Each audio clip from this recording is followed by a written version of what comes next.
कल से भारत का टेस्ट मैच शुरू होना है और सबसे बड़ा सवाल ये है कि भारत अपना दमखम कैसे दिखाए, क्योंकि लगातार लोगों का मानना है कि बॉलिंग कमज़ोर है, फील्डिंग भी कमज़ोर है, लेकिन बैटिंग में विविधता है। लगातार बड़े बड़े लोग समीक्षा कर रहे हैं। अगर हमने दूसरा टेस्ट मैच जो कल से शुरू हो रहा है इंग्लैंड पर दबाव नहीं बनाया या जीतने का भरसक प्रयास नहीं किया तो सीरीज निश्चित तौर पे हाथ से चली जाएगी। दुनिया के अंदर जो भी विशेषज्ञ तुलना कर रहे हैं सभी लोग इंग्लिश टीम को ही भारत के मुकाबले भारी मान रहे हैं। यहाँ तक कि गवास्कर ने और अजरुद्दीन और तमाम यहाँ के विशेषज्ञों ने भी भारी माना। अब सवाल ये उठता है कि हम इस टेस्ट मैच को जीतेंगे कैसे। लगातार मंथन हो रहा है कि किन खिलाड़ी को खिलाया जाए और किन को ना खिलाया जाए। दो स्पिनर के साथ क्या भारत उतरेगा, क्या फास्ट बॉलर को कम करेगा। पिछले मैच के अंदर 4 फास्ट बॉलर खिलाने को लेकर आलोचना हुई, कुलदीप को ना खिलाने को लेकर विरोध हुआ और साथ में जो यशस्वी जायसवाल शतकवीर थे उनके द्वारा 4 कैच छेड़ने को लेकर भी लगातार बहुत ज़्यादा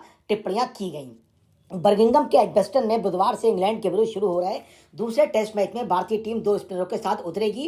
पहले टेस्ट में रविंद्र जडेजा को पिच से मिली मदद के बाद कई दिग्गजों ने कुलदीप यादव को ही मानी थी, लेकिन बल्लेबाजी में गहराई बनाए रखने के लिए रविंद्र जडेजा के साथ वाशिंगटन सुंदर भी एकादश में जगह बनाने की दौड़ में बने हुए हैं। वहीं टीम प्रबंधक जसप्रीत बुमराह को खिलाने के निर्णय पर अगले 24 घंटे में निर्णय लेगा। निश्चित है वो नहीं खेलेंगे। भारतीय टीम ने अभ्यास सत्र में सोमवार को तीनों स्पिनरों के साथ गेंदबाजी की तो लगा कि स्पिनर ही मैच खेलने जा रहे हैं, ये तय हो चुका है। अब हम बात करें तो बुमराह के ना खेलने की और आर्चर के खेलने की। इंग्लैंड ने एकादश में अभी तक कोई बदलाव नहीं किया है, लेकिन पूरी संभावना है उनके धुरंधर गेंदबाज जोफ्रा आर्चर मैच खेलने जा रहे हैं। भारत के विरुद्ध दूसरे टेस्ट के लिए इंग्लैंड ने अपनी अंतिम एकादश में कोई बदलाव नहीं किया है, लेकिन अभी 24 घंटे हैं। तेज गेंदबाज जोफ्रा आर्चर परिवार में इमरजेंसी के कारण सोमवार को एजबस्टन की टीम में अभ्यास सत्र में हिस्सा नहीं ले सके, लेकिन इसका मतलब ये नहीं है कि वो कल का टेस्ट मैच नहीं खेलेंगे। अब हम बात करें साया कोच भारत के रेयान डेन डोइशे की। 2 स्पिनर खेलने की बहुत ज़्यादा प्रबल संभावना है, ऐसा उन्होंने कहा है। बस ये देखना है कि हम कौन से 2 स्पिनर खिलाते हैं। ये बल्लेबाजी में अधिक विकल्प शामिल करने से भी जुड़ा हुआ है। वॉशिंगटन के बल्लेबाजी के मामले में बेहतर है ये देखना है कि हम किस संयोजन के साथ आते हैं। टीम चाहती है कि स्पिनर तो खेलें मगर हमारी बैटिंग की गहराई बनी रहे, तो वॉशिंगटन सुंदर कुलदीप के उस मामले में आगे निकल जाते हैं। तो लगता है वॉशिंगटन सुंदर का नंबर आने की संभावना ज़्यादा बन रही है। जबकि हिंदुस्तान के सभी धुरंधर लोग चाहते हैं कि कुलदीप यादव को खिलाया जाए, क्योंकि चाइना मैन एक खिलाड़ी तहस नहस कर सकता है इंग्लिश की बैटिंग को और निश्चित तौर पे उनको नुकसान भी कर सकता है। अब हम बात करें तो ग्रेग चैपल की, उन्होंने क्या कहा। ऑस्ट्रेलिया के पूर्व बल्लेबाज ग्रेग चैपल का कहना है इंग्लैंड के विरुद्ध अपने पहले टेस्ट में भारत को अपने गेंदबाजी आक्रमण विविधता की कमी का खमियाजा भुगतना पड़ा। चैपल ने कहा भारत की अधिकांश समस्याएं आत्मनिर्मित थीं, इनकी गेंदबाजी आक्रमण विविधता की कमी मुझे अधिक चिंतित करती है। जसप्रीत बुमराह के अलावा भारत के पास कोई भी गेंदबाज ऐसा नहीं है जो उनके तुलना में उनके आसपास हो, सभी बहुत साधारण हैं, ऐसा धुरंधर बल्लेबाज और साथ में इंडिया के कोच रहे ग्रेग चैपल ने ये बात कही। एक महत्वपूर्ण विश्लेषण और भी सामने आया है। जो बॉलिंग के बारे में टिप्पणियां और कमेंट हो रहे हैं, ग्रेग चैपल ने भी कहा और भी कई मुअज़्ज़ज़ अच्छे खिलाड़ियों ने ये बात कही है। उन्होंने कहा गेंदबाजों को लाइन और लेंथ पर ध्यान देना होगा। प्रसिद्ध कृष्णा ने तो कल अपनी बाकायदा गलती मानी कि मेरी गेंदबाजी ठीक नहीं रही। सिराज की भी वो धार नजर नहीं आ रही है, कभी आती है कभी नहीं आती है। चौथी पारी में लाजवाब बॉलिंग कर रहे थे मगर बाकी की पारी में वो बहुत अच्छी बॉलिंग नहीं कर पाए।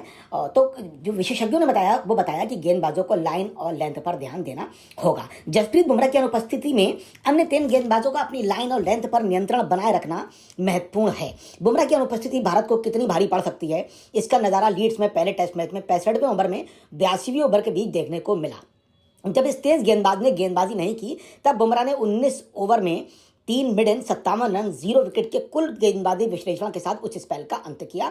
तब 371 रन के लक्ष्य का पीछा कर रहे इंग्लैंड का स्कोर 4 विकेट पे 286 रन था। उन्हें एक और ओवर के लिए नहीं बुलाया गया, शायद कप्तान उन्हें दूसरी नई गेंद के लिए बचाकर रखना चाहते थे जो 15 ओवर बाद ली जानी थी। मगर जब 80 ओवर हुए तब इंग्लैंड ने 5 विकेट पर 349 रन बना लिए थे। उसने इन 15 ओवर में 63 रन बनाए जो कि प्रति ओवर 4 रन से अधिक की दर थी। ऐसे में बुमराह के लिए भी स्थिति को संभालना संभव नहीं था। अब भारत को एजबस्टन में बुमराह की अनुपस्थिति की वास्तविकता के साथ समझौता करना ही होगा। भारत के अन्य 3 गेंदबाज टुकड़ों में ही अच्छा प्रदर्शन कर पाए, जबकि एजबस्टन में उन्हें अपनी लाइन और लेंथ पर ध्यान देना होगा, ऐसा कह रहे हैं। मेरा भी यही मानना है कि बॉलिंग की स्थिति कमज़ोर है। फिर से हम इस बात पर आए कि भारत बदलाव कर सकता है, तो शार्दुल की जगह नीतीश रेड्डी को मौका मिलने की संभावना बन रही है। प्रसिद्ध कृष्णा ने खुद माना कि उनकी बॉलिंग अच्छी नहीं थी, तो उनको आराम की तैयारी हो रही है। लीड्स में खेले गए एंडरसन तेंदुलकर ट्रॉफी के पहले टेस्ट मैच में हार के बाद भारतीय टीम बर्मिंघम पहुंच चुकी है, जहां 2 जुलाई से दूसरा टेस्ट मैच खेला जाना है। बर्मिंघम के एजबस्टन मैदान पर भारतीय टीम आज तक जीत नहीं पाई है। भारतीय टीम शुक्रवार को अभ्यास करने पहुंची, हालांकि अभ्यास सत्र तक मीडिया की बहुत ही सीमित थी। अभ्यास सत्र के दौरान पहले मैच से बाहर रहे आकाशदीप को मुख्य कोच गौतम गंभीर के साथ लंबी बात करते हुए देखा गया। जसप्रीत बुमराह टीम के साथ नजर आए तो, लेकिन उन्होंने अभ्यास नहीं किया। बुमराह को कार्यभार प्रबंधन के तहत इस मैच में विश्राम दिया जाएगा। सूत्रों की माने तो एजबस्टन में भारतीय टीम प्रबंधन 3 अहम बदलाव करने की ओर बढ़ रहा है। बुमराह की अनुपस्थिति में आकाशदीप का अंतिम एकादश में खेलना फाइनल ही माना जा रहा है। वहीं पिछले मैच में केवल 16 ओवर गेंदबाजी करने वाले, बल्ले से बेहद ही साधारण प्रदर्शन करने वाले शार्दुल का बाहर होना तय है। शार्दुल की जगह ऑलराउंडर नीतीश कुमार रेड्डी को अंतिम एकादश में जगह मिलेगी। इसके अलावा माना जा रहा है कि दूसरे टेस्ट से प्रसिद्ध कृष्णा को भी विश्राम दिया जा सकता है। लीड्स में प्रसिद्ध 5 विकेट तो चटकाए थे, लेकिन उन्होंने रन भी लुटाए थे और उनको इंग्लिश बल्लेबाजों ने उन पर जमकर निशाना भी बनाया, और निशाना बनाने के साथ उन पर तमाम लोगों ने टिप्पणी भी की, और ये बात उन्होंने खुद भी स्वीकार कर ली कि वो अच्छा नहीं बॉलिंग कर पाए और इस वजह से उनका लगभग बाहर होना तय है। अब मैं आपको बता दूं कि बॉलिंग को लेकर ही टिप्पणी अजरुद्दीन की भी आई है, जो भारत के पूर्व कप्तान रहे और धुरंधर कलाई के जादूगर कहलाए जाते थे। भारत के पूर्व कप्तान मोहम्मद अजरुद्दीन ने भारत क्रिकेट टीम के गेंदबाजी आंकड़े में अधिक अनुभव जोड़ने और तेज गेंदबाज जसप्रीत बुमराह पर बोझ कम करने की सलाह दी है। उन्होंने इंग्लैंड के विरुद्ध एजबस्टन टेस्ट में भारतीय टीम में बाएं हाथ के कलाई स्पिनर कुलदीप यादव को खिलाने का समर्थन किया है। आश्चर्य की बात है कि दुनिया के और भारत के बड़े बड़े विशेषज्ञों ने कुलदीप को खिलाने की हामी भरी है, मगर मैं दावे के साथ कर सकता हूं कि गंभीर कुलदीप को खिलाने को तैयार नहीं होंगे, क्योंकि वो कुलदीप को बैटिंग से कमजोर मानते हैं। वो कोई और विकल्प चुनेंगे और सारा हिंदुस्तान जो कह रहा है उससे अलग जाने की संभावना उनकी बन रही है। अजरुद्दीन ने कहा, टीम बुमराह पर बहुत अधिक निर्भर है। ये सीरीज आसान नहीं है, क्योंकि आपको अधिक अनुभवी गेंदबाजों की जरूरत है, इसलिए टीम में कुलदीप यादव को खिलाना चाहिए। भारतीय टीम 2 जुलाई से बर्मिंघम में दूसरे टेस्ट में खेलेगी, जहां पिच सूखी रहने की उम्मीद है, जिससे कुलदीप को कुछ मदद मिल सकती है। अजरुद्दीन ने टीम संयोजन को सही रखने की बात की, ताकि टीम को लीड्स की हार से बाहर निकाला जा सके। उन्होंने कहा, हम बल्लेबाजी के विफल होने के कारण हारे, लेकिन अब चयनकर्ताओं को सही खिलाड़ियों को चुनना होगा और मैच में गेंदबाजी भी सही करनी होगी। वहीं नए टेस्ट कप्तान गिल का बचाव करते हुए 62 वर्षीय अजरुद्दीन ने कहा, उन्हें अपनी क्षमता साबित करने का पर्याप्त समय दिया जाना चाहिए। अजरुद्दीन ने अपनी कप्तानी में भारत के लिए 47 टेस्ट में से 14 टेस्ट मैच जीते थे, और वो बहुत ही ब्रांडेड और लाजवाब खिलाड़ी भी हिंदुस्तान के रहे हैं, जिनको पुराने लोगों को पता है, नए को नहीं पता था। मैं उनकी जानकारी में डालना चाहता हूं। अब बात इंग्लैंड के उस धुरंधर बैट्समैन की जो रिकॉर्ड दर रिकॉर्ड बनाता चला जा रहा है, जिसके बल्ला आग उगलता है और साथ में कूल आग उगलने की परंपरा को बनाया भी उन्होंने है। बर्मिंघम में भी वो उन्होंने कहा, भारतीय गेंदबाजों पर दबाव बनाकर रहेंगे। वो इंग्लैंड के world class first class batsman हैं और उनकी खेलना ही इंग्लैंड की मजबूती का आधार होता है। एंडरसन तेंदुलकर ट्रॉफी के पहले टेस्ट मैच में जीत के बाद कई दिग्गजों ने इंग्लैंड की बैच बॉल शैली, बैच बॉल विद ब्रेन कहा था, मगर इंग्लिश बल्लेबाज हैरी ब्रूक का कहना है, भारत के विरुद्ध बुधवार से शुरू हो रहा है दूसरे टेस्ट मैच में मेजबान टीम अपनी इसी शैली पर कायम रहेगी। बर्मिंघम के एजबस्टन मैदान पर होने वाले दूसरे टेस्ट में जसप्रीत बुमराह के नहीं खेलने की अटकलों पर उन्होंने कहा, अगर ऐसा होता है तो ये भारत के लिए बहुत नुकसानदेह साबित होगा। हैरी ब्रूक ने लगभग भारत को चेतावनी वाले अंदाज में कहा, बुमराह नहीं खेलते हैं तो ये उनके लिए नुकसान होगा, लेकिन उनके पास कई अच्छे खिलाड़ी हैं। अगर वो खेलते हैं तो ये एक नई चुनौती होगी, जिसका हम इंतजार कर रहे हैं। हम आत्मविश्वास से भरे हुए हैं और अगले टेस्ट में उस आत्मविश्वास को बनाए रखना चाहेंगे।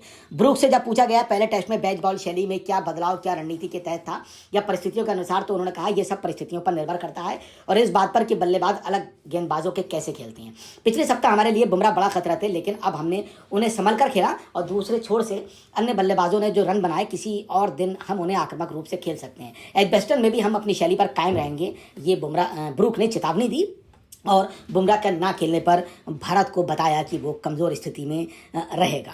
और उन्होंने साथ में ये भी कहा, पंत के बारे में कहा, पंत किसी भी समय मैच का रुख पलटने में माहिर हैं। ये हैरी ब्रूक ने पंत की प्रशंसा करते हुए कहा। पहले टेस्ट मैच में दोनों पारियों में शतक लगाने वाले भारतीय विकेटकीपर बल्लेबाज ऋषभ पंत की प्रशंसा करते हुए ब्रूक ने कहा, वो एक शानदार खिलाड़ी हैं। भले ही वो हमारे विरुद्ध खेलें, लेकिन उनकी बल्लेबाजी देखना रोमांचक था। वो शानदार शॉट्स खेलते हैं और किसी भी समय मैच का रुख बदल सकते हैं। पहले टेस्ट मैच में उन्होंने कमाल की बल्लेबाजी की थी। मेरी नज़र में वो दुनिया के सर्वश्रेष्ठ बल्लेबाजों में एक हैं।